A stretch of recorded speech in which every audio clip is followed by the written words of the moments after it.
He can see you now. Sir Humphrey, he's very worried that he seems responsible for something he can't change. Yes, I'm sure. Responsibility without power, the prerogative of the eunuch throughout the ages. Good morning, Prime Minister. Good morning, Humphrey.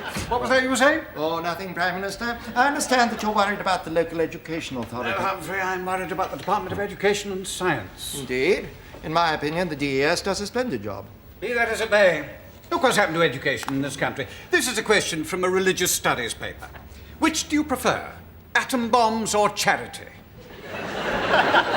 Maths is becoming politicised.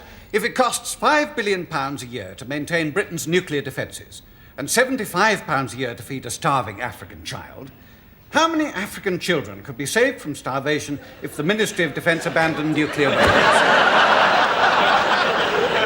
That's easy, none. They'd spend it all on conventional weapons. In any case, it's just a sum. 5 billion divided by 75. But the children aren't learning how to do the sums. No, indeed, but the local education authorities might argue that they don't need to. They all have pocket calculators. But they all need to know how it's done. Look, we were all taught basic arithmetic, weren't we? Were we? What's 3,947 divided by 73? I'd need a pencil and paper to do that. No, never mind that.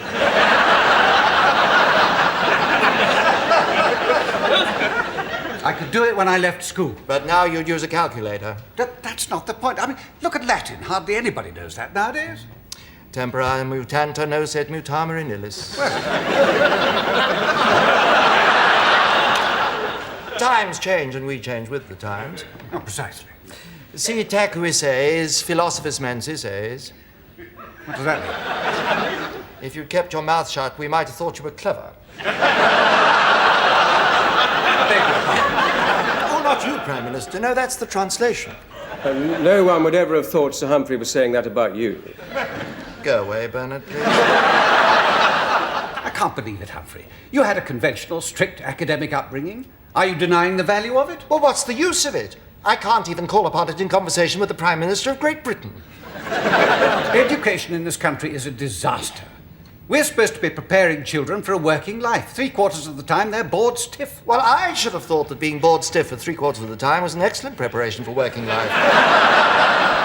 The school leaving age was raised to 16 so that they could learn more, and they're learning less. We didn't raise it to enable them to learn more. We raised it to keep teenagers off the job market and hold down the unemployment figures. Are you saying there's nothing wrong with education in this country? No, of course not, Prime Minister. It's a joke. It's always been a joke. And as long as you leave it in the hands of the local councillors, it will remain a joke.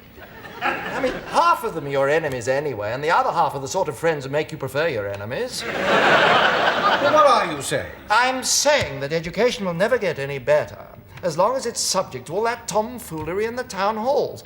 I mean, just imagine what would happen if you put defence in the hands of the local authorities. Defence? Yes, give the local councils 100 million each and ask them to defend themselves. We wouldn't have to worry about the Russians. We'd have a civil war in 3 weeks. You're just being silly. Am I, Prime Minister? Well, that's what happened to education. And why? Because nobody thinks that education is serious the way defence is serious. You mean that's why civil defence is left in the hands of local authorities? Of course, because everybody knows it's a joke. You just don't leave important matters in the hands of those clowns. And as you've left education to them, one must assume that until now you have attached little importance to it. I think it's extremely important. It could lose me in the next election. Ah! In my naivety, I thought you were concerned about the future of our children.